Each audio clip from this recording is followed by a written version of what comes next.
Thanks for downloading this episode from Teachers Talk Radio. You can find the full schedule and listen back to all our shows at ttradio.org. This show is brought to you in partnership with John Catt Educational, leading publishers of books, directories, educational guides and magazines aimed at schools in the UK and beyond. Enjoy the podcast. Good evening and welcome to Teachers Talk Radio. A very happy holidays to all of the teachers out there listening to Teachers Talk Radio. It's been quite a busy couple of days. We've been recruiting all of these new hosts who you're going to be hearing very, very soon. But for now, for the next 90 minutes, you're going to hear from one of our longest standing hosts, a true delight, going to be talking about a fantastic subject, which is teaching history at primary level. So, without further ado, here's Lucy. What a delightful introduction from the lovely Tom Hopkins-Burke there. Lovely to hear from you. And I know you'll be listening very closely as a secondary history teacher to this evening's proceedings. So hopefully you will be impressed with what's to follow.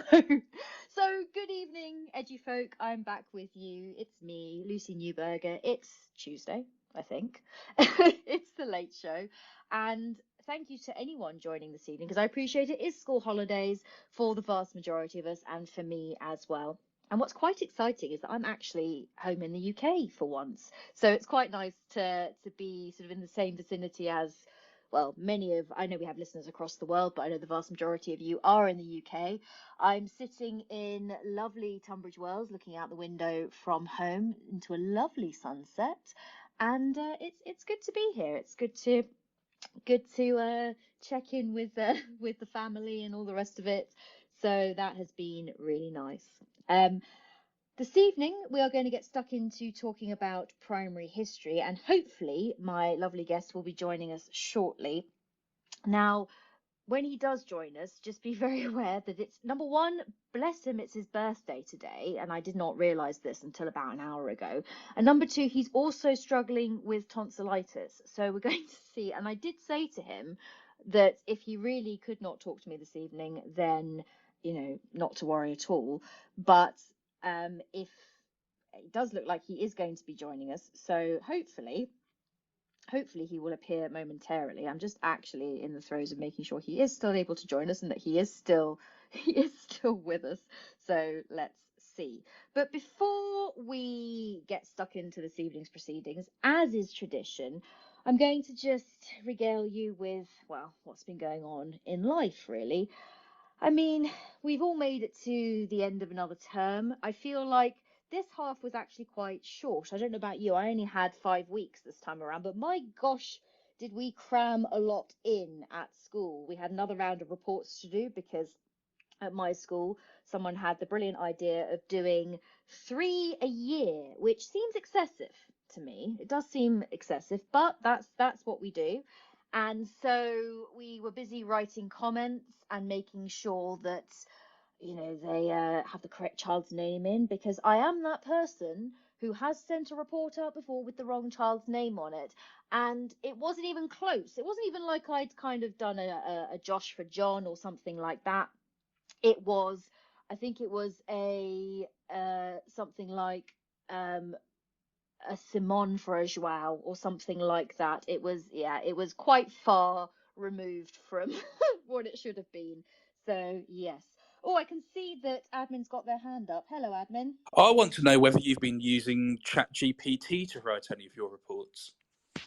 No, do you know what? I didn't cheat, and I kind of wish I had, just to see if I'd got away with it, because we have to hand comments in to get checked before they can be put into the correct platform and all the rest. It's quite a performance. But I think for the summer round, I'm going to give it a crack and see if I get away with it. HB, have you tried this out yet for reports, or have you not dared? We don't have to write reports. Oh, well, bully for you. We're not the international sector. All we have to do is give a score for effort out of 4, a score for behaviour out of 4, homework concern, yes or no, and then a predicted grade at the end of year 11. Oh, okay. Okay, fair enough. I mean, I suppose given the number of students that you teach at secondary level as well, if you were having to do that 3 times a year, you'd never get anything else done. So yes, it is quite a performance to have to do, and coupled with that, we have 3 parents' evenings a year as well. So it is quite a lot of life admin, but we get through it. Anyway, enough about that. What else has been going on? We've done all sorts of things. I went on a school trip recently on a lovely caravella, something I've done before. We didn't actually set sail because as much as Year 5 are good fun and quite animated, I don't think I'd trust them on the open water. And I did say to them, truthfully, if any of you fall into the harbour, I'm not fishing you out, so kindly please do not fall into the harbour. And none of them did. So that was a result. And then we did some much needed team building and team building games. But I always feel on school trips, and I don't know about the rest of you, that I've turned into kind of Madam Drill Sergeant. And because we also invite parents to come with us on these trips, 2 or 3 at a time, not everybody, because that would be horrendous. But 2 or 3 just to kind of help out. And to be fair, they're normally great. But I do say to them every time, and it's kind of become a running joke, that I feel like they see the worst side of me because it's you're out and about. It's child safety, isn't it? It's all these things, whether it's crossing a road, whether it's kind of not wandering off too fast, sitting down whilst they're having lunch, things like that. And I said, all you hear is kind of sit down, no, don't do that. And most of them just say, no, we completely understand. And quite honestly, it gives us an insight into what you're dealing with on a daily basis. So it's 99% of the time that is the response you get. So we've done all that, and now it's kind of a slide into the summer term. And I always feel, and I probably shouldn't confess this as a teacher, but I confess many things to you, so I feel this is not going to be news to you, that the first maybe half of the summer term, and I know that in the UK you obviously get the kind of May, June half term. We don't get that in the international, well, certainly not in Portugal, but and this is the bit where you're all going to absolutely hate me, I do finish for the academic year on the 30th of June this year. So not getting a May half term is maybe not the worst thing in the world. So swings and roundabouts. So yes, we do have, I think it's maybe 9-10 weeks between the start of the next term and our next break, but given that from the 30th of June until the 1st of September we are free, I can't really whinge on that one. But I do feel, the first half is kind of productive, and then the second half is we have a lot of public holidays in Portugal, and then kind of sports days and things sort of take over a bit. And I'm going on camp again, which I will probably talk a lot about in the next few weeks, and I'm leading it again. So lots of fun and games to look forward to in that respect. Anyway, I'm going to stop blathering on about all of that and actually introduce to you what we're talking about this evening. So I've done quite a journey through the primary subjects at this point, and probably too many to go on a detailed tour through at the moment, but we've certainly gone through them. We've looked at maths, we've looked at writing and reading, we've looked at PE, we have done computing, so many. We've done science, which I still need to come back to because I think that needs another look. And we finally arrived at history, which actually is one of my absolute favourite subjects. It was in school, and it's definitely one of my favourite things to teach. But what I want to know this evening is, well, are we doing a good job? And I think many of us probably are, as we've talked about with these primary subjects. And where is the room for improvement, or how can we ensure that across our schools, whether it be in the UK or whether it be in schools internationally, are we teaching in the best possible way? Is the curriculum robust enough? Do we have the right skill set? Are we teaching and I don't want to say the correct way, but are we teaching in the best way possible to ensure that these children are equipped with the knowledge and the skills that they need to enjoy history, but also to progress it on through across to secondary school and beyond? So my guest this evening, Stuart, is there. I can see him. And if he would be so kind as to unmute himself, he can introduce himself to you and help me go on this journey through primary history. Good evening to you, Stuart. How are you doing? Good evening. I am not too terrible, thank you. Plodding along is my current phrase du jour, but there we go. And many happy returns, because it is your birthday today. So thank you so much for being here. And I understand also that I did mention that you're not feeling 100% either. It's fine. I am wonderfully prone to tonsillitis, so I can tell you this is not a hideous dose. I've had some pretty shocking bouts of it before, which included me having to phone in sick at 11:45 when I was meant to be there at 12:30, saying, "I'm really sorry, I'm on a drip." So, Oh, yeah. So when I said to you earlier, I'm genuinely not too terrible with it, I've got a reasonable level of surety that, yeah, we're nowhere near that stage. I mean, you sound, for someone who has tonsillitis, you're coming through beautifully clearly. Well, I've treated myself to a birthday present of some new AirPod Pros.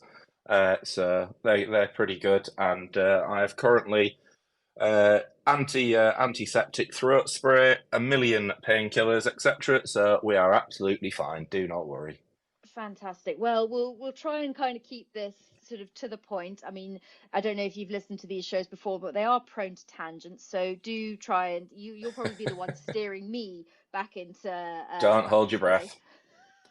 I am well renowned for my ability to tangent when no tangent is seemingly likely. So do not, it's a thing that's probably going to happen from both ends. Well, that is great. I think we're gonna get along beautifully. But I think first things first, can you please sort of introduce yourself in as much detail as you'd like to and your current role in education? Yeah, certainly. So, good evening, people that are listening in. So, my name's Stuart. I am a primary school teacher by trade, qualified in, oh, cripes, I think it was either 2009 or 2010, take your pick. I did a 4-year undergraduate degree in primary education with some degree level history. So if you think a little bit like a joint honours degree, but not enough credits for it to count in that way, is probably the easiest way to describe it. I have always loved history. It has always been my absolute favourite since I was a child. So I've kind of continued to work and develop in that regard, been a history subject lead currently. I have not taught since September because my lovely school in Leeds, we couldn't get the days to align up because I'm essentially a bit of an in-house supply teacher who covers various others as and when needed on short-term and long-term placements. And then I deliver training in schools. I have just written my first book, which is coming out with Corwin in the summer. I visiting lecture at a couple of skit institutions and my former university. Yeah, I can't think of anything else, but there's probably a lot that I've missed as ever. Oh, I sit on the Historical Association's primary committee. That's one that I'm especially proud of, so I definitely want to mention that.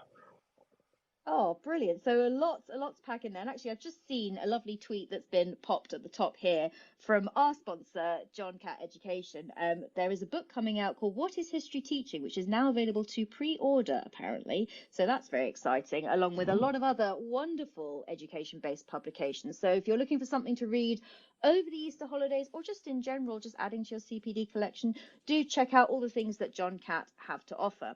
And actually, the whole idea of what history teaching is feeds beautifully into my first part of my question. But I can see HB is already itching to say something again. Go on, HB. I hate to be a pedant, but the book is called What is History Teaching Now? Oh, so sorry. I mean, as your guest will be able to tell you, the wonderful E.H. Carr wrote a very famous book in the 1950s called What is History? A couple of years ago, his, I believe, granddaughter, Helen Carr, and Susanna Lipscomb wrote What is History Now? To talk about stuff like the history of racism, queer history, history of faith, history of disability, things like that. And now the wonderful team, Alex Fairlam and Rachel Bald, have now written What is History Teaching Now? So it's basically an ongoing cumulative process. And that's the whole point about history. And this is going to be hopefully my final contribution, which is that it's never finished. It's an ongoing dialogue. And the best thing about our subject is that, we continue to stand on the shoulders of giants. Couldn't have Oh, said it what an better myself. endorsement there from HB. And HB, you can chip in whenever you like. So I'm always happy to hear from you. So please never stop chipping in. But yes, trust me to get a book title wrong. Well, that's embarrassing, and I do apologise. Moving on. So it does actually put me in a lovely place to start this whole journey. And Stuart, I tend to start these by looking at the and please don't groan, because it's a good starting point. Well, it is and it isn't, but I thought I would take myself on a little trip along the internet to dig up the history program of study for Key Stage 1 and 2 in England. I hasten to add, I didn't get any further than that, but I feel like it's a good jumping off point. And I had a trundle through, and I mean, as always with these curriculum documents, I kind of find that they're not brilliant. I mean, the history one, mercifully, is a little bit more expansive than some of the others that I've read on my journey through these subjects. And I just wanted to get your thoughts on the sort of the opening statement in the primary curriculum. You can see what you think about this. And it says, a high quality history education will help pupils gain a coherent knowledge and understanding of Britain's past and that of the wider world. It should inspire pupils' curiosities to know more about the past. You'd hope so. Teaching should equip pupils to ask perceptive questions, think critically, weigh evidence, sift arguments, and develop perspective and judgment. History helps pupils to understand the complexity of people's lives, the process of change, the diversity of societies and relationships between different groups, as well as their own identity and the challenges of their time. So do you feel that that is an accurate description, or do you feel that that is sort of a lovely idea more than anything else? It's a place I would have started a conversation like this. I think I'm going to park sentence 1 for just a minute and just hone in on sentence number 2 of it should inspire people's curiosity to know more about the past. And I'm also going to tap into a bit of what is history now from Helen Carr and Susanna Lipscomb, as in that they talk about the fact that that you need a way into history. And they talk about that it was more than just facts and dates, although they are important. The myth, the magic, the stuff we didn't know. And that's why I think the purpose of study is quite an interesting and useful start point, because it's got broad ambitions from which we can construct our own, kind of worldview-laden perspective of the past. As there's no history has the word story in it, but it's probably histories is a much more apt term, if that makes sense. Almost definitely. So yeah, I think it's an interesting start point. The one thing that I find quite interesting that teachers find a little bit challenging is the fact that it's so broad and it's the same all the way through to the end of year 9. At which point you have specialist secondary teachers taking over, shall we say, who can look at that and understand what it means in a more grand perspective, whereas a primary school teacher is currently required to have an in-depth, rigorous knowledge and understanding of every subject. Well, this is it, and I think this is something that we have discovered sort of throughout this journey. We are so often picked on or poked at about our subject knowledge, and I feel this is why primary teachers are often described as kind of Jacks and Jackies of all trades and sort of masters and mistresses of none, because it's how could you possibly master, if you like, all these subjects to a level where you feel you could pick up any lesson at any age. You just can't do that. And with history, I know certainly that I have my favorite time periods, which I can absolutely wax lyrical about. I mean, or I feel I can wax lyrical about, and certain areas where I would draw an absolute blank, as I think many people would. I also find it interesting that some of there's obviously bullet points throughout this, but the one that caught my eye in particular was gain and deploy a historically grounded understanding of abstract terms. And just and I don't know whether this is because, I mean, I, as someone who now lives abroad, who kind of has an interesting sort of feel about the UK, kind of historically, politically, all the rest of it, which I won't go into too much detail about, but words like empire, civilization, parliament, and peasantry are the kind of the words that they've gone for. I just think, I mean, obviously it's more expansive than that, but I just think that's in a way, a very funny collection of words. And I don't know how you feel about that. If I was being frivolous and slightly cheeky and possibly a touch naughty, I would point out a certain irony that the Conservative government put the word peasantry into a curriculum. But I'll I'll not go there. Don't worry. That was said very much tongue in cheek. Please don't Oh, take that you're allowed to. seriously. You are allowed to absolutely go, because that's kind of what I was, I suppose, poking at in a way. It's the thing about history, which is something that's quite difficult when you've got so many other subjects to consider and think about in various different reflections, is the fact that a term does not have a generic meaning. No. It can vary hugely dependent upon when in the past you're choosing to emphasize, which adds a huge layer of complexity to somebody who doesn't have that background. A primary school teacher's bread and butter is very much maths, English, reading, because child development, because that's what we spend kind of a lot of the teacher training on. I think one of the real difficulty secondary teachers have had with the new early career teacher framework is the fact that it's not domain specific. No, and I'm just sort of looking through again, and I just want to touch on, I mean,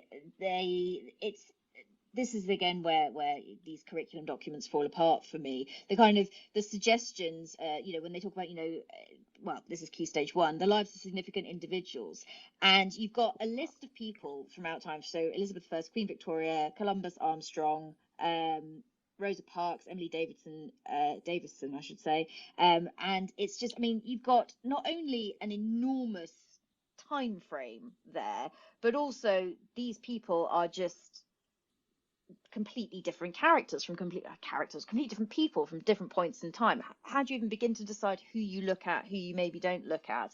And then when you sort of hop through into key stage 2, and it's saying pupils should be taught about Stone Age to Iron Age, Roman Empire, Anglo-Saxons and Scots, and then it kind of goes on and on and on. Add into that something that's post 1066 as well. Again, that is enormous in terms of time, in terms of what you include in those periods of time, what aspects you look at. How in your mind do you even begin to unpick that? Are you sure we didn't get a week and a half for this conversation? Because these are pretty enormous, wide-reaching questions, shall we say? Not a bad thing Yeah. by any stretch of the imagination. The real difficulty is subject knowledge, because if you don't have that, it's even harder to determine which of the choices is the correct one for you in all inverted commas. And the fact that even with this suggested content, it's actually there's a lot of nuance in there. For example, if we look at Key Stage 1, a bit that's often missed is the second sentence of that objective, where it says some should be used to compare aspects of life in different time periods. So you actually have to teach, if you're teaching the national curriculum, you actually have to teach a pair from different time periods and look at how their lives were different. So even before you've made a choice, there's quite a lot of nuance within the bullet point. In terms of where to actually start with that one, it's about I don't want to use huge quantities of Ofsted language, because I think especially at the moment it's hugely loaded, Sure. and could be provocative for reasons that I don't intend. But you've got to look at what you intend your curriculum to accomplish. So when this curriculum was launched in 2013-14, the actual intention was, and there's a video that's not been viewed a huge number of times from Alf Wilkinson from the Historical Association, where he talks about the fact that this curriculum has broad bullet points. It's not. And then Tim Jenner at last year's Historical Association conference, I think it was, he spoke about the fact that the National Curriculum for History is not a curriculum. We construct a curriculum from it, which is, it creates a vastly different prospect to, just a generic product, shall we say. I can see HB is back. HB? I just wanted to draw your minds back to, I think it was 2013, when the Education Secretary at the time, Mr. Gove, had a really radical vision for history teaching, which was rejected by 96% of history teachers by the HA, which is that primary teachers would teach their wonderful students about all of the past, from the Stone Age all the way up to the Union of Parliaments in 1707. And what we would do in secondary school for Key Stage 3, years 7 to 9, is we teach 1707 to 1989. So that was a plan, and David Starkey and Niall Ferguson went and said this is a great idea. Is that the primary teachers, the history, most of whom are non-specialists, would teach from the Stone Age all the way up to the start of the 18th century. Us secondary teachers, most of us who have got history degrees, wouldn't touch any of that, and we pick up in 1707. So when we talk about the primary curriculum being vast, yes, it is vast, but it could have been so much more. I was trying to get rid of that from my long-term memory, as I wrote alongside quite a few other primary school teachers a long letter of, "Are you sure you thought this through?" And yeah, it could have been so much worse. It very much could have been so much worse. I've got a vague recollection of the fact there was no world history in the original draft of this either, which set a very interesting precedent of what we as a country, via history education, were choosing to value. It was changed. I was very pleased to, I love the fact we've got world history front and center in so many regards now. But yeah, it's an interesting one. Yep. It was no to world history and yes to Clive of India. No comment. Otherwise, we're going down one heck of a tangent already. No, I think this is important because it also feeds nicely into a whole other rant that I've definitely had in the past about the whole British values thing and where that fits in, and this obsession that we have with sort of how wonderful Britain used to be, and lamenting about the empire and all the rest of it. But I feel we're going to go down, as you say, a deep dark rant if we're not careful, and that feeds beautifully back into as well what we were saying about empire, civilization, parliament, and peasantry, which funnily enough it should probably be a conservative strapline, but isn't. I mean, not far off at this point. But anywho, moving on before we get in any more trouble. So we're sort of, I mean, the idea here, I suppose, is to unpack the curriculum, but unpack the teaching of history and things like that, Yep. etc. And I found on my, and you'll discover this about me, I love a research rabbit hole, and I kind of go trawling through the internet to find various things along the way. And I found this document, which I don't know if you've come across it, called Success with Primary History, Overcoming the Challenges. And this is only one person who's kind of put together their thoughts on what was written. It's a guy called Tim Lomas, who was. I know Tim. You know Tim? He is a colleague of the Historical Association and is wonderful.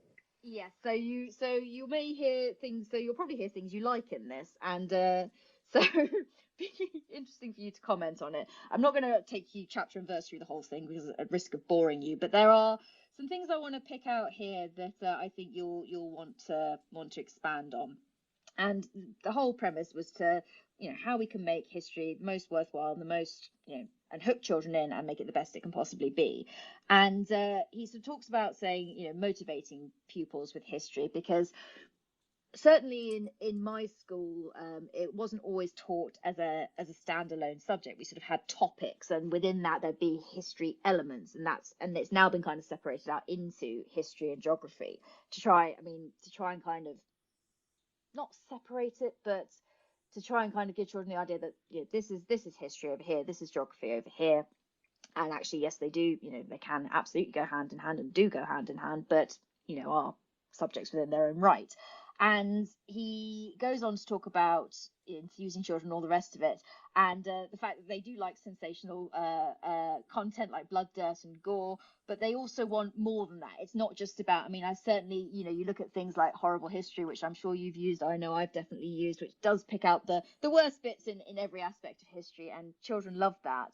But they also want to look at things like uplifting issues and dilemmas and other aspects, and how maybe they feel about, certain things, how certain things were dealt with during certain periods of time, and rather than just talking about who hacked whose head off and things like that.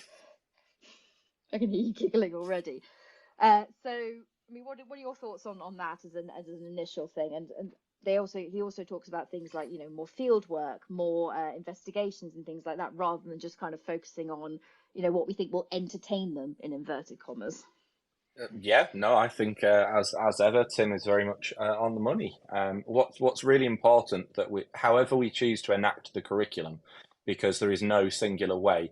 Something that I'm very, very keen to, to push, and this is not against our lovely secondary colleagues and friends, is we're not mini secondary schools. And I think it's really important that we don't lose that, because we are different, not better, not worse, but different. And the reason it matters so much is because we can teach things in a different way, because we have our children for theoretically 90% of the week. Yeah. And that to me is a huge advantage, because we can connect the world up. An analogy I quite like using when I'm either lecturing or working with students in different ways is history has the word story in it for a reason. What do we need for stories to function? We need settings. Therefore, geography, and especially physical geography, needs to play an almighty role, because if it doesn't, the narrative arcs that we teach in the histories that we cover doesn't work as well. We also need characters, which is why we teach a lot about the lives of people. Children can look at a person and go, "Oh yeah, I've seen a person. I can see myself reflected in that," or I understand what it means to be that age. It's just the world in which it happens is very different. So yeah, it's something I'm really keen that we preserve, is the primariness, and the brilliant Emma Turner and I have had several conversations about that, shall we say? So just on a side note, in terms of, so picking up on what you've said and what I said about having topics in primary school, or having separate kind of history and geography. So where do you sit on that? I think being dexterous is a really important part, and the fact that there is not going to be a one size fits all model, and nor should there be, because context is really important. Can a topic led curriculum be taught really well? Oh, good grief, yeah, I've seen some beautiful ones. However, can it be taught really, really badly, where it actually detracts from the learning? Oh yeah, I mean, I look back at some of the things I've taught in the past, and I can now just wince at some of the poorly conceived, connections we try and make. The thing that I like to say about whenever I look at a curriculum is I'd rather have a conversation. I'd like to get to know that curriculum before I form any kind of opinion or judgment, because, and I'm sure people on Twitter don't form snap judgments about anything, honest. But I'm more intrigued by the nuance. The nuance is the absolute key here. For example, I worked with a school whose Key Stage 2 history curriculum was taught in reverse chronological order, which I have to confess I couldn't quite get my head round. But when I spoke to their assistant head teacher, who was also the curriculum lead, it absolutely blew my head off, because it was brilliant. It was utterly, utterly brilliant. And they were using phrases like, because we teach backwards, we look at it in a slightly different way. So when we're looking at the idea of change, we'll start to think about, well, what don't we see anymore? Why don't we see that anymore? As opposed to, look at this new invention, how does that change things? So it was really clever. And that to me is why the more open-ended curriculum is brilliant, when you've got a sense of what you want to do with it. But if you don't have that sense of what you want to do with it, what you wish to accomplish, how you're going to enact your intended plans, that's where problems come in. This show is brought to you in partnership with John Catt Educational, a leading publisher of books, directories, educational guides and magazines specifically aimed at forward-thinking schools in the UK and beyond. Have you checked out their latest releases? Don't miss out! Visit johncattbookshop.com to explore their full range of titles and advance your own professional development today. Happy reading! Because I have to say, I mean, at the moment, because the way my school works is that it's both, in that we have topics but then within that we have to make sure that there are those history elements, the geography elements, and all the rest of it, but we don't have to link it to absolutely everything, because as you say, some of those links can be incredibly tenuous, particularly when you start to get to things like maths, where there's only, in a lot of cases you can't do anything with that. Maths sometimes is just has to be what you need to do at that particular time. But I also, when I look at doing data and things like that, and I look at the kind of the data points on the trackers that we use, and I'm trying to sort of shoehorn things into that, I do feel that can be sort of very limiting in a way when I have these kind of broad and wonderful ideas. So it can be very difficult to kind of figure out what works. And then in an international context, although we teach English curriculum, it's you know, it's kind of making it relevant to children living in Portugal today. So I'm not going to teach them Tudor history, much as I'd love to, because it's my favorite time in history. Instead, we've looked at Portuguese explorers and kind of done it sort of that way, and tried to look at it, tried to take them. We took them on a caravella. We did it. You know, we linked it all up, and I hope did an all right job of it. But it's, I suppose, as you say, context is everything, and where those pupils are at any given time. But sometimes I do feel like, yeah, you're reaching a little bit in terms of what works for your particular children. Yeah, what was really interesting and kind of really nice there is the real importance of locality and context, because it's so easy to just have a generic, off the shelf product, and there is nothing wrong with the scheme of work. There are some really, really great, really well conceived ones out there. But as a person who's worked, who writes schemes of work and has done it for various things, the thing you always have to keep in mind is, I've never met your children. I've never been to your school. I don't know anything about your school. And it's that kind of idea of, a pick up and play product doesn't quite work, because we always have to think carefully about, well, how do we bring this, into that field of view? How do we generate that sense of understanding? Because it's very much, history's full of abstract worlds. Oh, definitely. And also, Mike, as you said about that subject knowledge as well, like you have to have read up, because this was all news to me, and without doing that extra reading, I would have absolutely fallen on my face. Yeah, totally agree. I mean, one of my my absolute favourite unit of history that we gained in the national curriculum this time is early Islamic, which I adore. I think it's utterly brilliant. It's utterly fascinating, and I knew nothing about it before I planned a unit on it. And that the difficulty is kind of trying to ignore the mass-produced stuff that's put together in a rush to meet a need without careful consideration. And it's always a case of reading it and going, does this accomplish what I need it to, what I want it to? Well, funnily enough, it's actually a topic that I'm looking to do next term as well, and it's so good. It's so good, and linking it into, because we don't teach any RE either. No. No, it's an ongoing argument that I'm having with school, but anyway, but of course it links into being in Portugal and Spain as well, because they were part of the Islamic civilization for a period of time. My ads. So I can make it relevant and all the rest of it, and things like the Silk Road and all the kind of other stuff you can bring into that. So my mind's already going with that, and I think it's, again, as you say, so important and so brilliant, but not falling into the trap of using, and I'm not going to name any of the websites, we know the ones that we're talking about. They're great as starting off points, and I think, like with a lot of these things with these history topics, it's great as kind of a sort of, I suppose, a scaffold, if you like, almost for yourself, or kind of looking at what you could do. But you've got to be mindful, and again, with certain aspects of of subject knowledge and all the rest of it, that you're not falling into certain traps, that you're making sure that you are teaching certain aspects in a sensitive manner as well. And I think that we as teachers are mindful of that, but there are so many pitfalls. I mean, history is not the only subject where this is the case. This happens across the board. But I think it's because my partner teacher is not as au fait with the Islamic faith, whereas I've kind of learned a little bit more. But there are things I've had to talk to her about, and so I think that's an interesting aspect as well. Yeah, it's one of those ones where one of my favourite things to do is to open a conversation. Have you thought about this? Because in terms of how you said you really enjoy the Tudors, I've no particular love for them in any way, shape, or form. They just didn't catch my attention, and lots of schools chose to keep them because they did.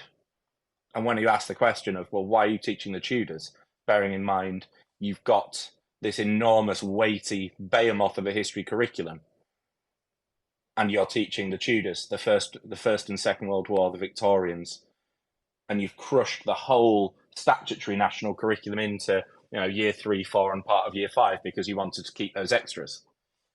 That's the bit where it can so often go wrong, because whilst the history curriculum, it's a minimum standard, you can absolutely teach all of those things. But the answer is, are your children getting enough time to really get it? One of my favourite quotes is from a Mary Myatt blog. I think it's R.F. Schumacher, but I might be wrong on that one. And he talks about, anybody can make something bigger, more weighty, more violent, more complex, but it takes a stroke of genius to go in the other direction.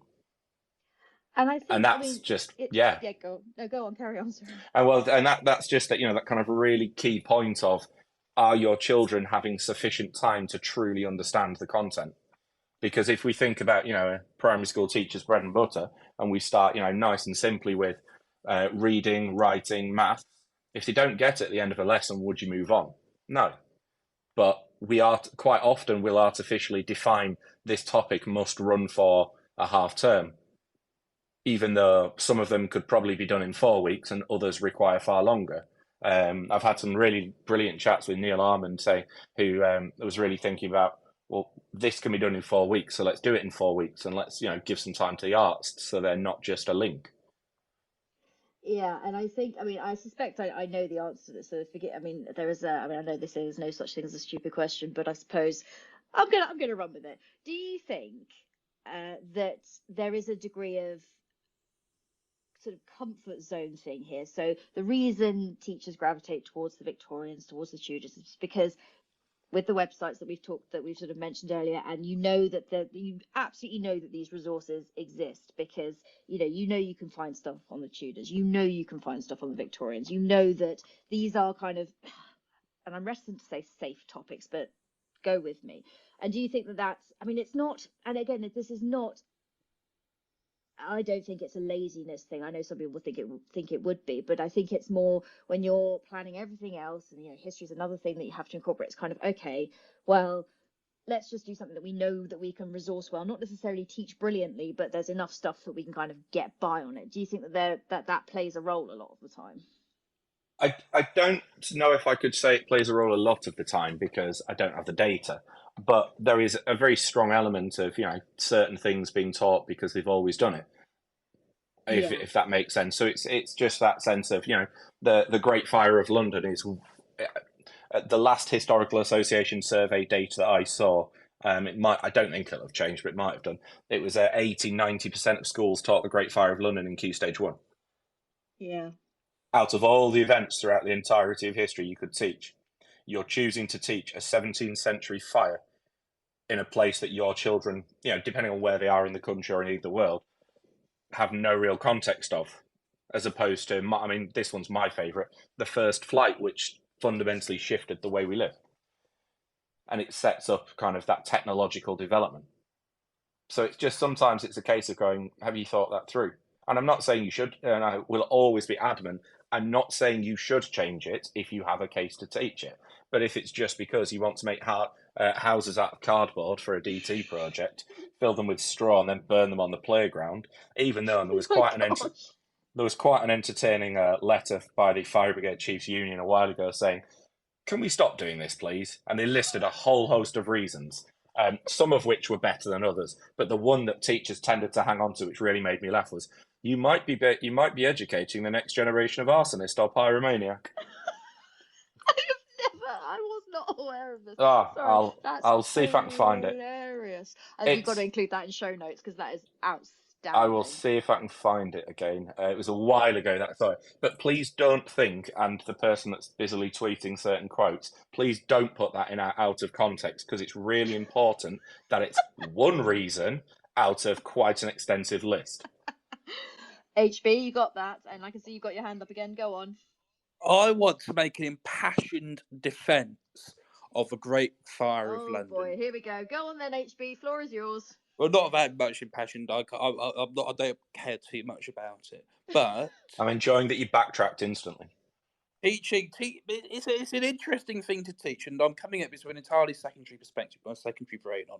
But as a way of teaching evidential understanding and how we can find out about the past, there's things from the Great Fire of London and teaching Great Fire of London where we look at things like written sources, and you can look at other types of sources as well, which is actually really, really useful to teach about.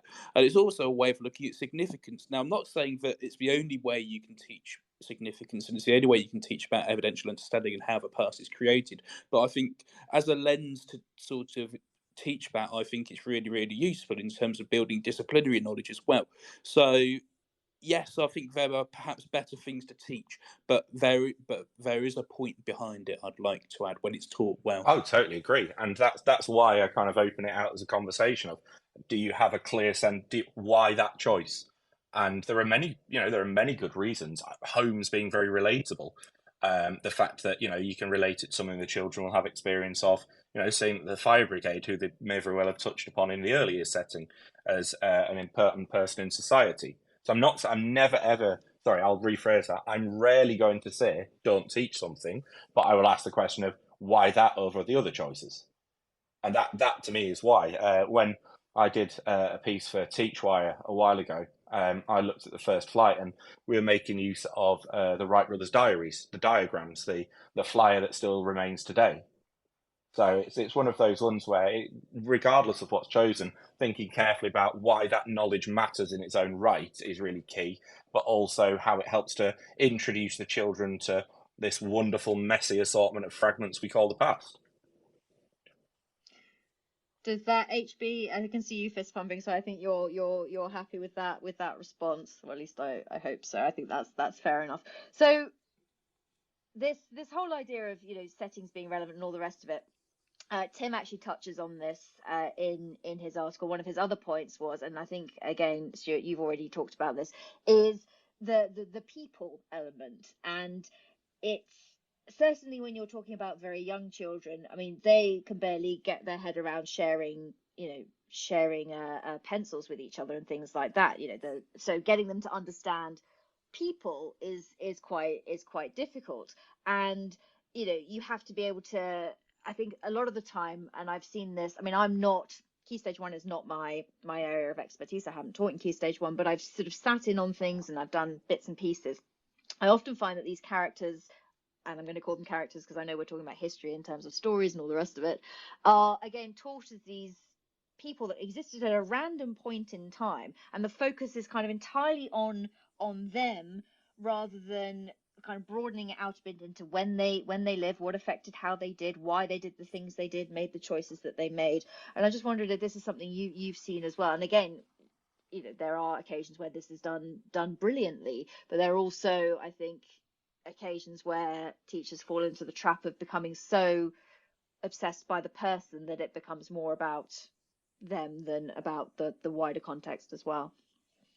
Yeah, that's why I always see story structures are really important. I'm sure lots of people are familiar with the work of Daniel Willingham, the psychologically privileged status of stories.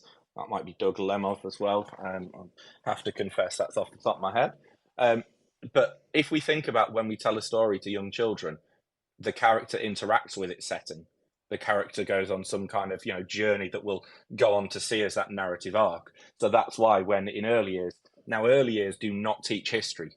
Early years teach about the past, and there is a really important difference between those two things.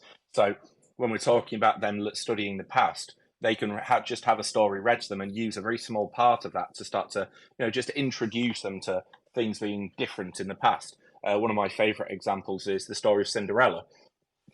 And if you've got, like an illustrated version of that, you can just, stop on one of the pages, let's say when Cinderella's in the kitchen, and say, does that look like your kitchen at home, children?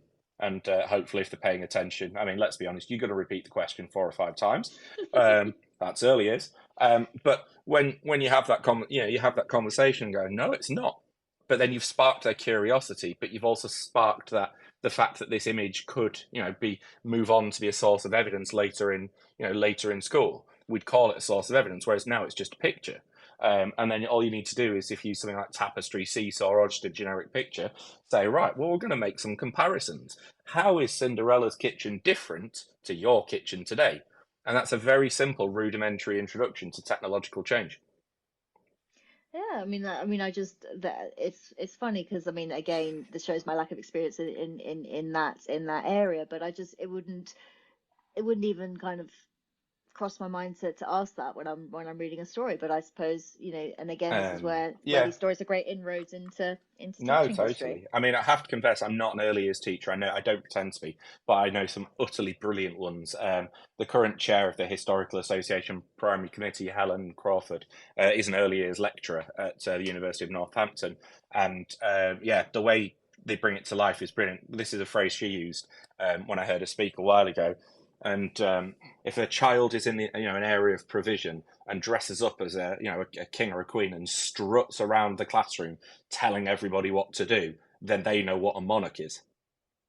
The way in which it is depicted, the way in which it's interacted with, is not what we'd see further up school. But that child has an understanding, and just by reading a story, we can really introduce some complex ideas. Now, we might not call it those, but we're laying that foundational level. Another one that I quite often use to introduce people to this is reading a story with a with a king in it, and let's call it a monarch. Let's call that person a monarch and say, right, would you like to learn a really fancy word? At worst, they've encountered a new word, but some of those children will develop that meaning early on. And what we do there is say, well, who's got the most power in our story? The monarch has. Great. Can you tell me who's got less power? Oh, Cinderella does. The Ugly Sisters do. Oh, how do you know? You've just taught social hierarchy to 4-year-olds. It's really interesting, and actually this taps into something that I've highlighted in this article, which says good teaching avoids simply portraying the people in the past as amusing, brutal, and inferior. It needs to be made 3-dimensional, with the characters having feelings, choices, and dilemmas to address, and living in a world without our hindsight. The end result can be a greater respect and care for past people. Yeah, very, very similar to kind of I mean, Tim does tend to put things more eloquently than I do, but never mind. But yeah, it's a similar idea. And it's just a brilliant thought how, again, all these things feed into each other without you realizing. And I think it makes me reflect, because a lot of the time you're trying to almost overthink and kind of force these sort of thing. Oh gosh, how does this connect? How can I fit this in? How can I do this, that, and the other? And actually, you've just given very easily a number of examples where it is just there, and actually in just allowing yourself to look into the stories you're reading or whatever it is just a little bit more, you can take children on that journey that does feed into their learning and does feed into learning about history. It's being deliberate. That's the to me that's the real key. Is just looking and going, let's be deliberate. In the recent Ofsted Curriculum Insight video, Tim Jenner speaks about the idea of part of the job of the curriculum is to build readiness for what comes next. Now, to me, that is a purpose, but it is not the sole purpose, and nor do I think that they were claiming that. But if you look and then think to yourself, well, we've got the coronation this summer. We're absolutely going to make sure that the children know what kings and queens are, because it's relevant to the world around them. And the thing about the early years curriculum is it can be more reactive than the Key Stage 1 and 2 curriculum. It is quite often very much child-led, because it is a totally different document. It's the 0 to 5 curriculum. And it's about, kind of balancing those things up and going, and not dictating to early years. It really kind of, if, as a year 6 teacher, let's say, you wouldn't want your local high school teacher coming in and saying, you need to do this because it'll make my life easier. What we'd do is we'd look at those crossover points and go, if you do this, it will help us a bit later on. But, knowledge has to matter in its own right. I would always argue kind of vehemently for that. No, I think that's really, really important as well. Now, something I want to talk about as well. Another thing that pops up in Tim's article is activities within history lessons that are purposeful and meaningful, and avoiding the whole. And I know that this is a thing that happens across subjects. It is, again, and I'm thinking about when we do things like Victorians and Tudors out of ease rather than anything else, because we can find the worksheet or the activity.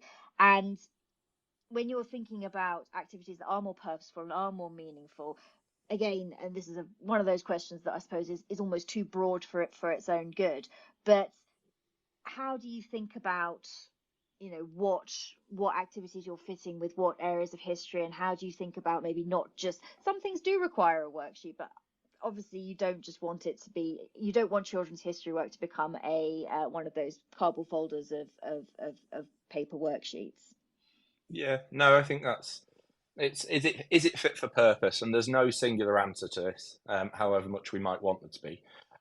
One of the things I think is really, really important is to look and go, number one, can the child actually engage with what they're being asked to do? As you know, if we reduce history to just a series of let's say worksheets in isolation, or we pre-print and pre-populate booklets all of the time, it could, if it's not implemented carefully and deliberately, take away that joyous occasion of going, that's a really good question that you've asked. We weren't going to look at that, but at the start of next lesson, we might actually start with that because it's purposeful, it's adding huge amounts of context and value. And I think it's just being really mindful in terms of activities. Something that I would always suggest that schools do is ensure they have an awareness of what we call historical enquiry. Now, to all the history teachers out there, obviously you'll know this, but just if we get any the primary teachers may very well not. When we talk about historical enquiry, it is not the same as the early years pedagogy, that kind of discovery-laden approach. And we use focused, historically valid questions to really decide upon which knowledge really matters from that story. And until you've kind of really dictated what knowledge matters, it's a much more difficult prospect to think, well, how am I going to convey that? Because if you don't have that clearly in mind, then the activity becomes what leads it, in which case you don't know if it's fit for purpose because you don't have a clearer sense of what you're trying to accomplish.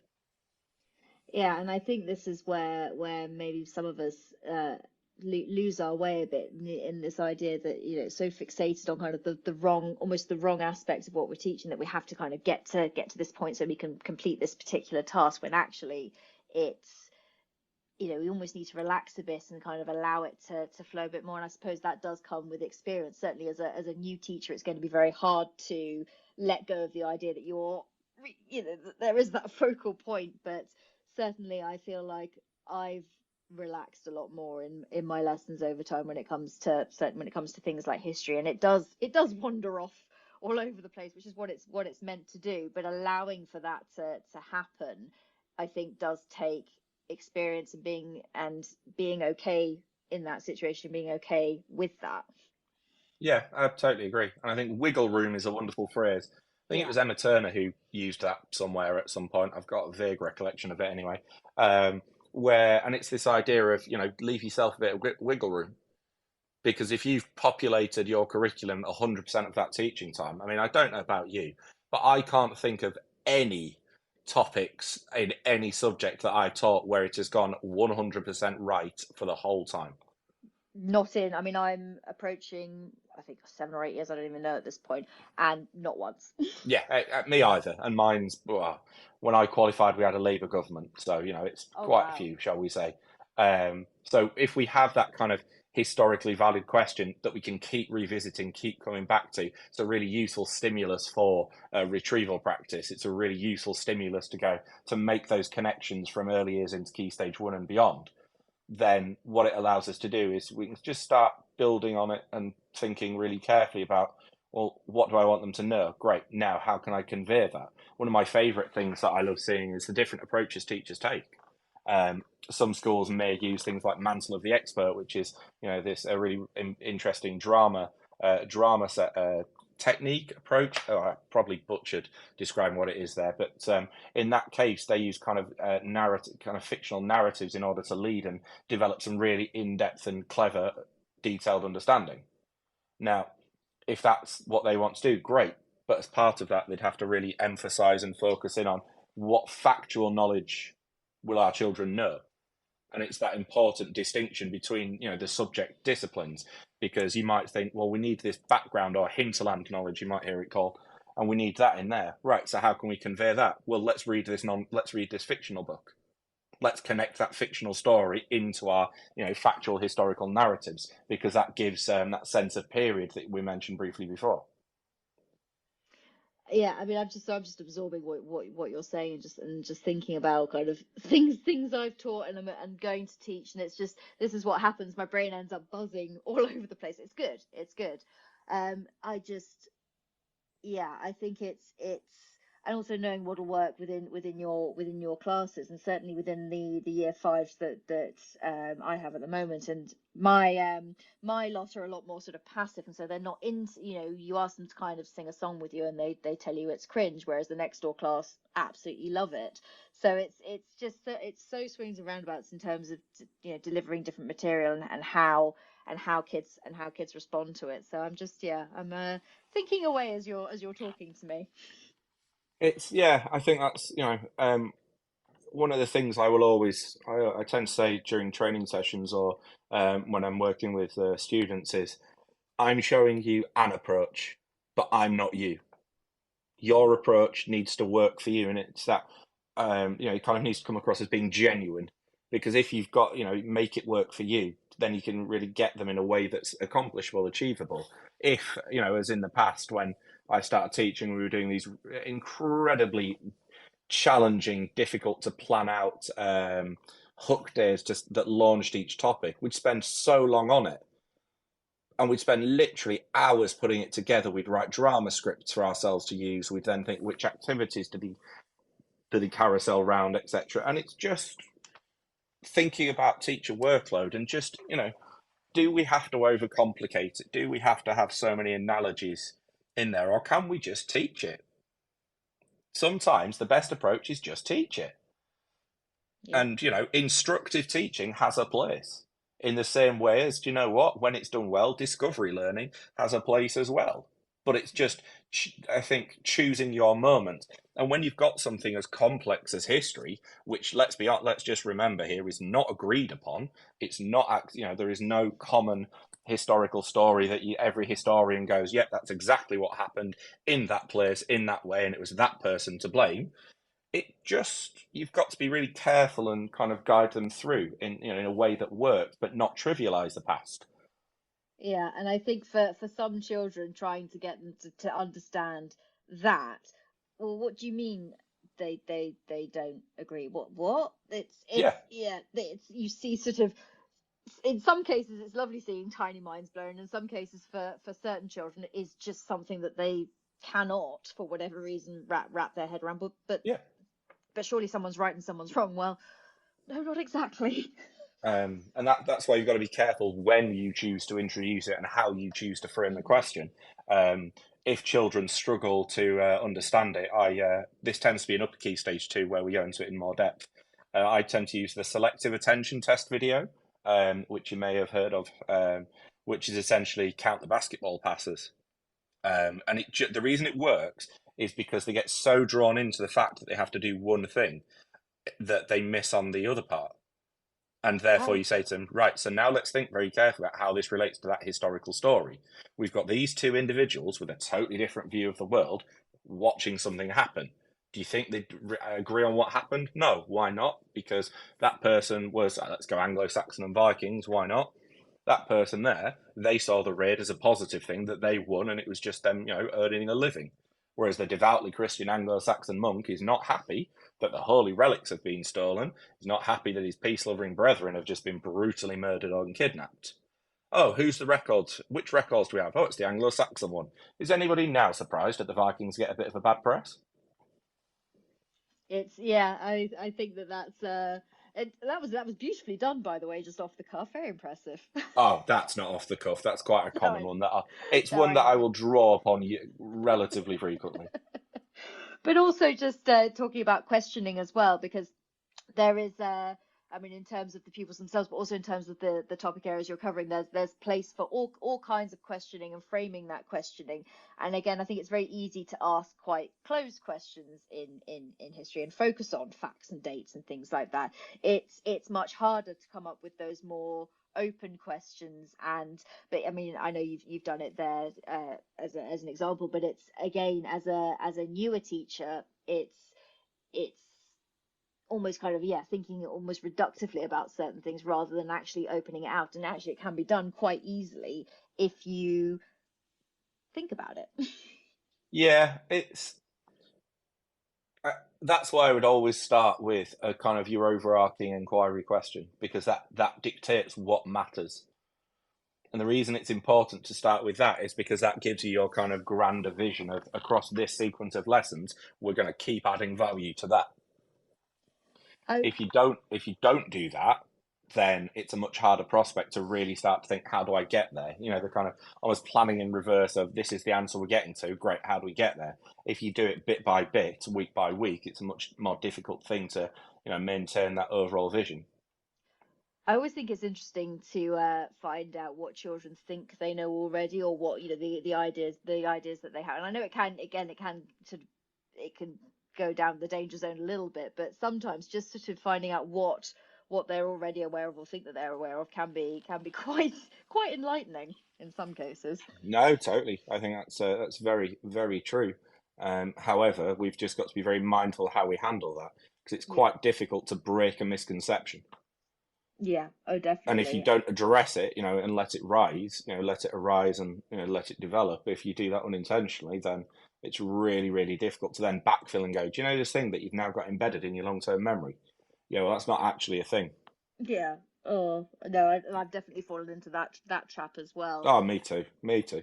And the other one that I've just thought of is thinking about research and research skills and all the rest of it, and trying to introduce pupils to that in the past, and getting stuck down the route of trying to explain to children that there are more sources to look at than what you can find on the iPad and all the rest of it. Because I suppose, again, the instant uh, way to kind of make research easy, if you like, is to say, okay, here's an iPad, let's research this. When actually there are many different ways of doing that, and there's a whole kind of aspect of research skills that even I've kind of been investigating recently and looking at and trying to get children to understand, which is of course so important throughout history, throughout all sorts of subjects. But yeah, just interested to know that what your approach to that is as well. Research is difficult, and it's Yeah, difficult for a whole host of reasons. so difficult. I'll start this with the bits that I now look back at and wince, because there's several of these. This is why I'm Giving, asking you, because I yeah. feel like I'm going to wince now as well. But go on. Oh no. Well, I will quantify exactly why, because it might be the case that some people that listen might think, do you know what, we've we do this in a different way, and that makes it work. And I'd love to know how people do it to get it to work. But number one is learning log homeworks. I don't know if they're still a thing anyway, which is like a research project over several weeks with this broad heading, this broad thing to look into. Let's go with the Romans, because I like the Romans. Well, let's go with those. And the children would then kind of have no structure. It's too open ended. And to do something that's so open ended, so laden with possibility, to some children is a wonderful thing. To other children is a nightmare. Yep. The reason it's a nightmare is because they don't know what they're starting from. And if you don't have a knowledge base from which to tap into, you can't really get going anywhere. The other thing is, if you think about that prerequisite knowledge and skill set needed to actually engage with a research lesson, you need to actually be fluent in decoding. You need to be fluent in understanding within specific contexts. But then you also, if you misread a word, need to be adept enough to go, that didn't sound right. But if you're encountering this stuff and you're not fluent in it, that's not actually going to happen very often. So it's a really difficult thing to do, which is why, to be brutally honest, I don't actually tend to do it anymore.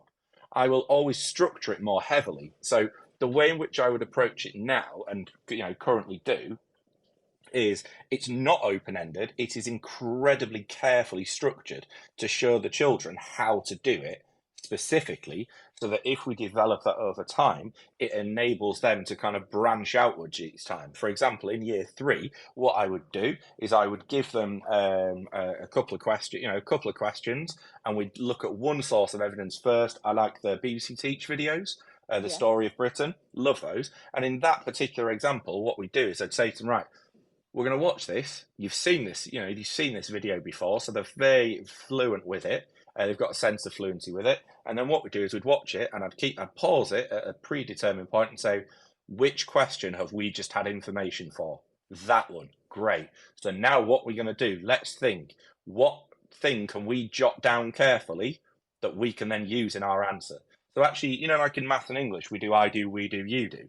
Yeah. Why wouldn't we do that in the foundation subject lessons? Well, this is this, and I think it's strange to me. And again, something that has come up time and time again on this subject journey that I've done is that with the subjects that are the ones that teachers tend to find a little bit more difficult, or teachers tend to or some teachers I should say, or have questions about teaching, it seems like anything that they'd use for their core subjects, well, why does that suddenly go out the window when you're teaching foundation subjects? As you say, why is it that you can't lift a technique like that almost directly and say, well, hey, you can still use this here, that's okay? No, totally, and that's why in the book that I've got coming out this summer, and I'm not using this as a sales pitch. I hope that hasn't come across that way. I actually put in those. I'm using generic, kind of non-history specific research, and saying, and this is how it influences the way in which I teach. And if you find that something works in a specific core subject lesson, well, why wouldn't you use it with the same children? Because it's probably going to work with them. All you do is you're tweaking the content and thinking, how it applies across. So no long form homeworks like that. Anything else? Well, we're going down this path. In terms of kind of thinking really carefully about like researching, you have to show them how to do it, and then you have to show them how that kind of reading or watching that they've done gets turned into an actual answer. In the same, I'm going back to the core subjects again. In maths and English, in English especially, we use things like model texts or waggles.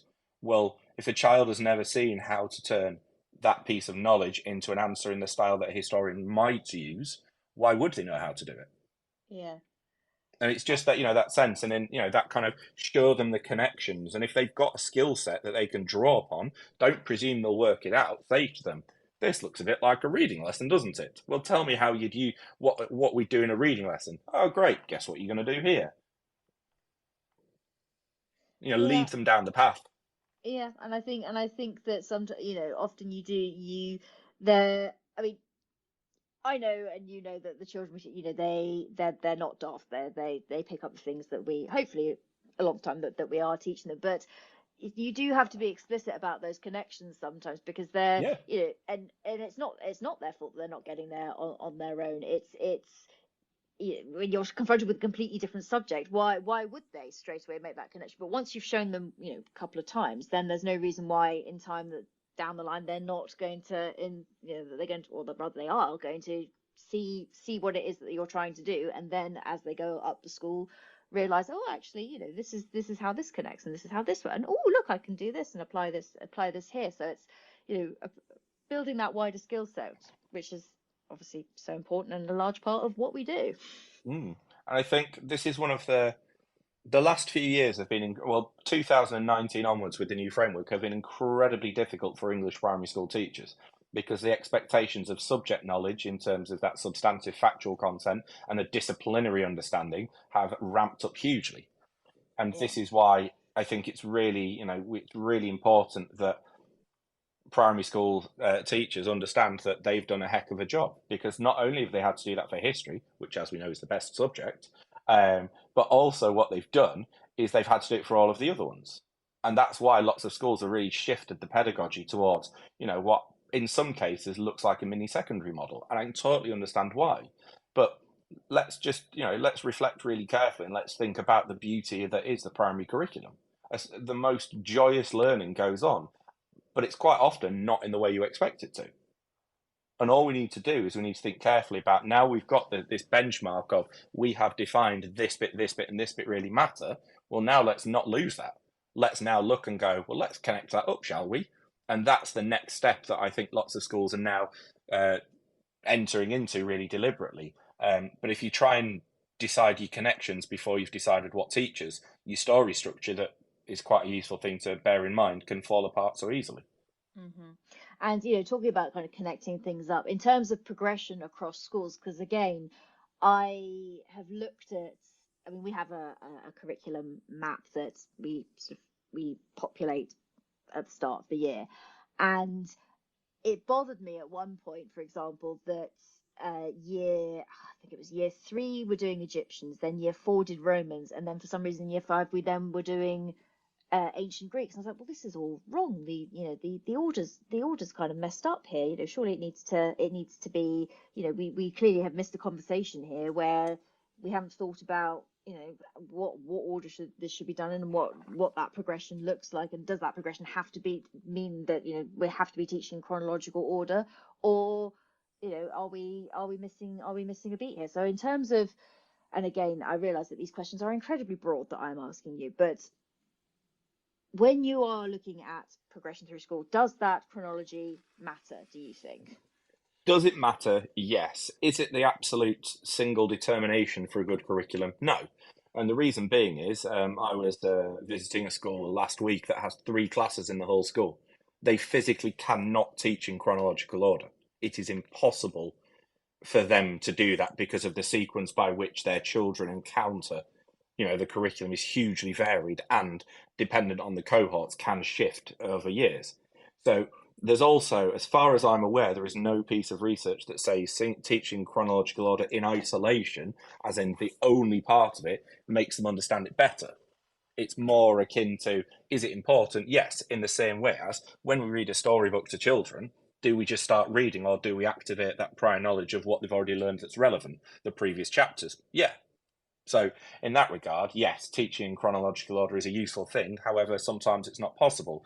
One thing that I'm a huge believer in also is the fact that, well, a civilization, which is a loaded term, and I'm fully aware of that fact, a civilization's complexity in terms of what we study about them is not dictated by how ancient or modern they are.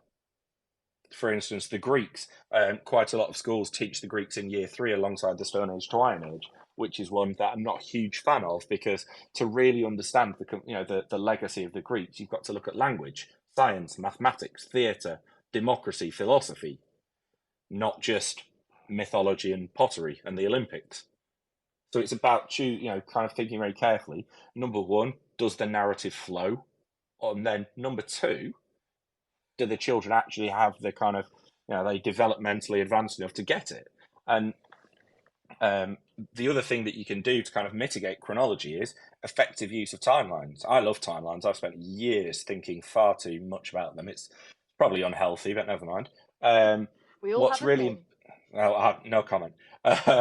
What's really important when we think about timelines is, do they do the job we need them to? Because if you've just got a sequence of A4 posters, it presents the story of history. But remember, it's not one story. And that's why we've got to think about how we depict them, and also when we introduce things. So the school I teach at in Leeds, our year 3 curriculum is Stone Age to Iron Age, and then the Roman Empire and its impact on Britain. Year 4 study the ancient civilizations. That's the overview of Sumer, Shang, Indus, and Egypt, and then Egypt more in depth.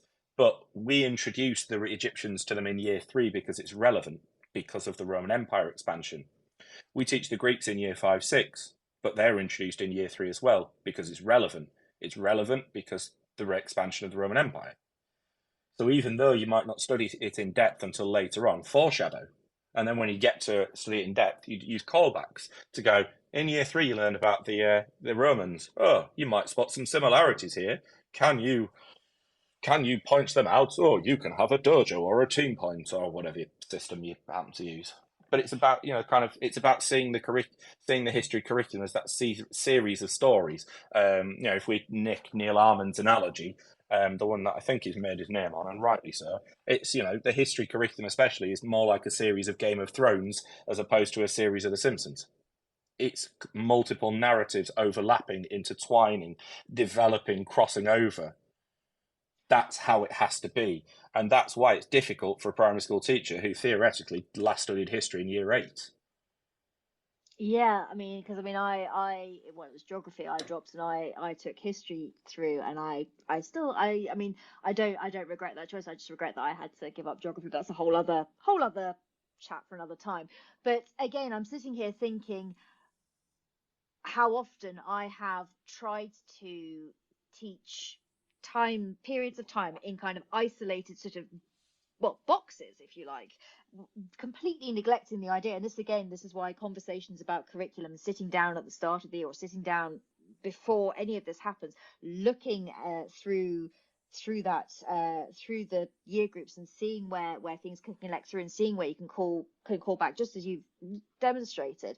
That's so crucial. And children do remember things, and they do, I often get stories from children about, oh, I remember I did this in year blah, and it kind of, is relevant to this, and they absolutely can make those connections. So why we're not kind of fostering, in some cases, a curriculum where they can do that is almost ridiculous. And I'm definitely sitting here feeling guilty of, thinking, I've taught this in such isolation for such a long time. Why have I done that? Because that's not how it works at all.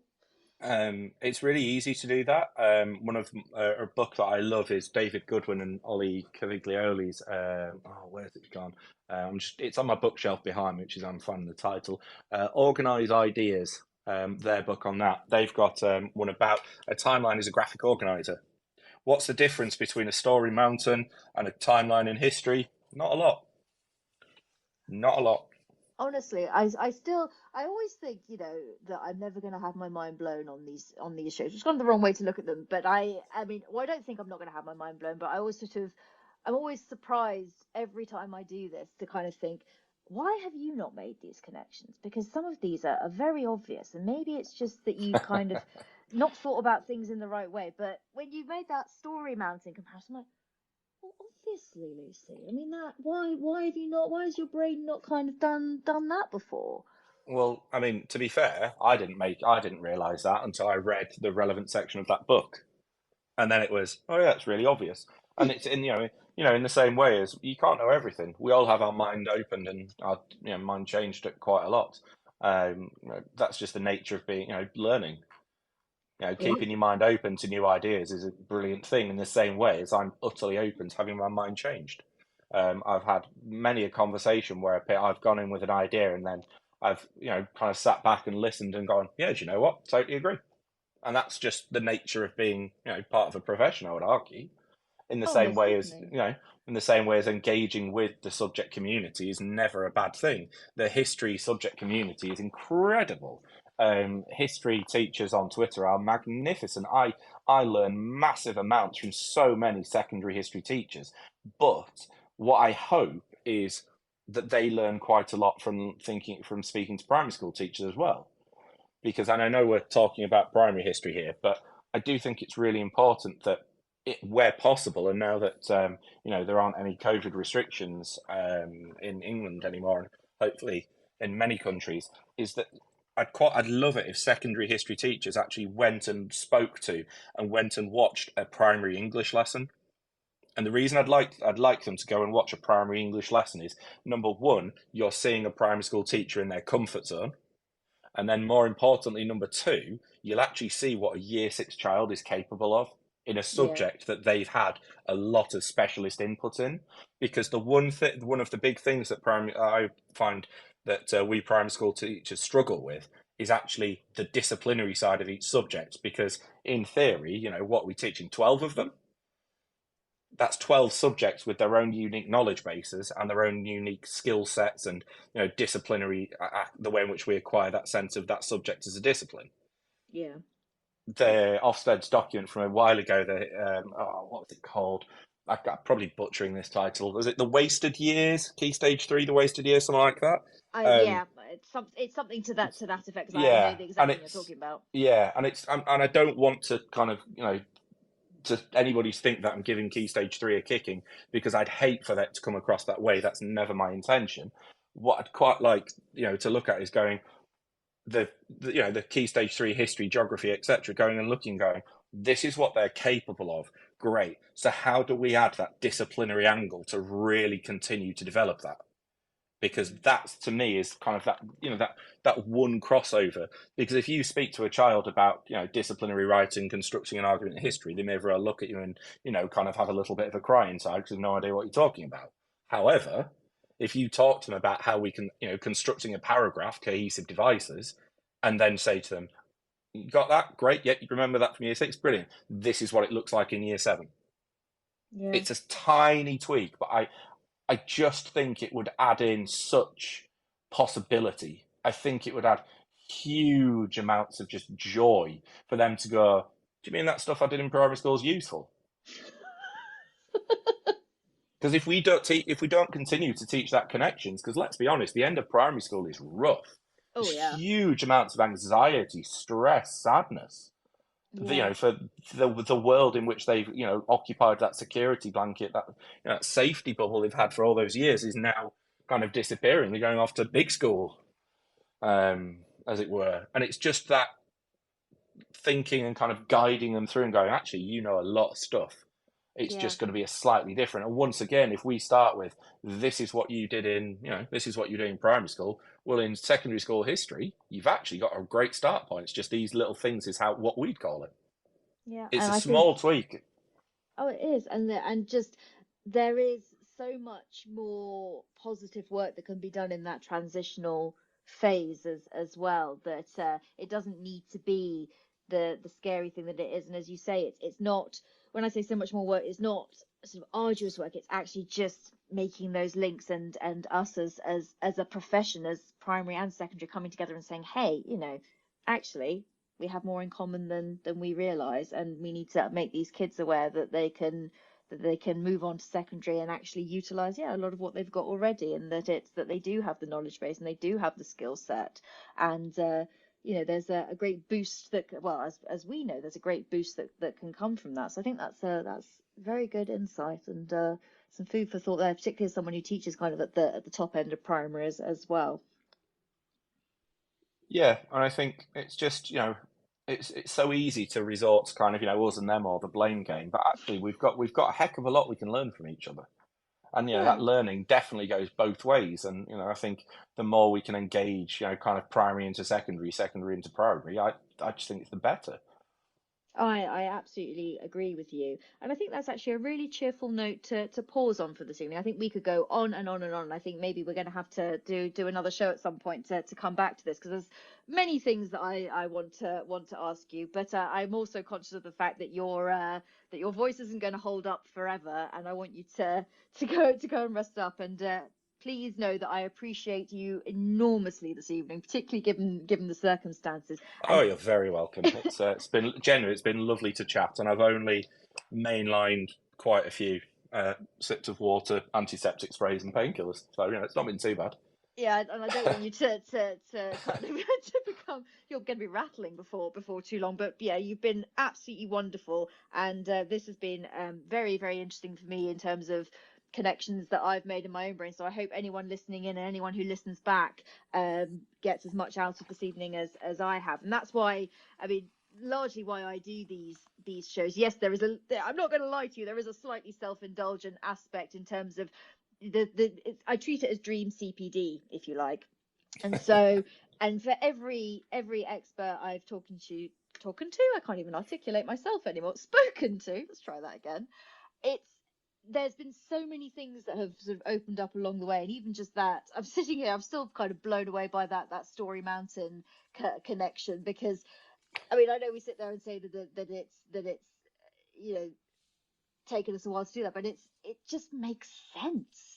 And so I'm going to go away and think about how I can utilize that as well. So I hope, if nothing else, that some other people walk away with little bits that they can use in their own teaching. But just before we end our chat, any kind of final thoughts that you want to leave us with for today in terms of history teaching, next steps? A couple of kind of key things in terms of, I'm going to focus in on history for the first one, and then kind of primary history for the second one, if that's okay. Go for it. In terms of history teaching, one of the joys is also one of the difficulties, which is it's not agreed upon. And the reason it's not agreed upon is we as humans are not very good objective sources. The historian Greg Jenner, who hosts You're Dead to Me, which is a great podcast, he talks about the difference between the past and history. The past is objectively what happened. History is very much not. And in terms of that, we do need to be mindful, of just ensuring children understand that level of certainty. So for primary school teachers, I'd say please stop using the language of proof. And for secondary school teachers, if you don't know what modal verbs are, I'd heartily recommend looking into them, because they will make your life easier in terms of getting the children to understand that.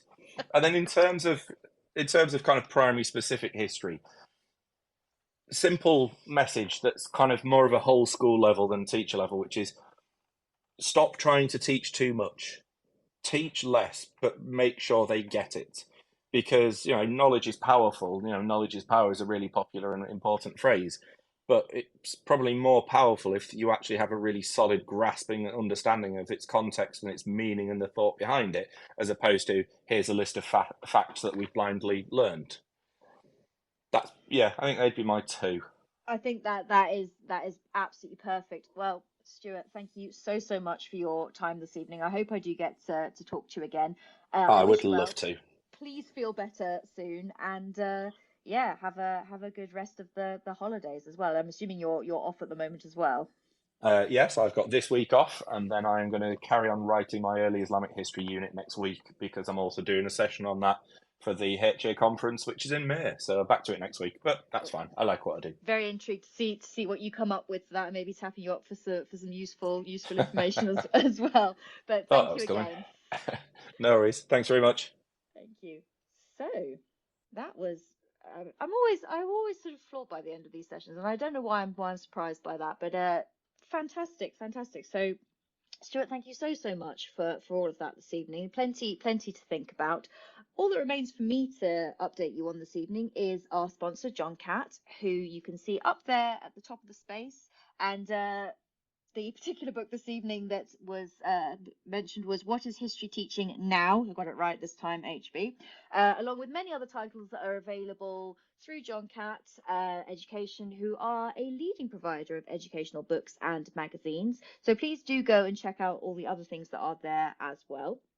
I hope that those of you on Easter holiday are having a lovely time. I think that is most of us. So enjoy your time, rest up, make sure that you do take a break, and that you do, all the things that we all go on about well-being and all the rest of it, still very, very important. And I'm not going to be with you next week, but I will be back with you the week after. Haven't quite decided what I'm going to be talking about yet, but I will let you know as soon as it comes to mind. It may be that we look at geography next time, or, well, I don't know. We'll see. So have a fantastic rest of the time. Oh, well, thumbs down, HB. Come on. Don't be like that. See, he's gone quiet now. It's gone quiet. Anyway, have a good one, everybody. I'm too busy sending Stuart his host's pack.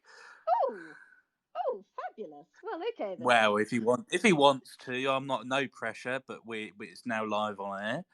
But no, very good. Like that, particularly when his voice is on the way out. Maybe when his voice is better. Subtle, HB. Well done. Good stuff. Right, everybody, be good, and I will speak to you very soon. You've been listening to Teachers Talk Radio. Tune in live and listen back at ttradio.org. We look forward to hearing from you next time on Teachers Talk Radio.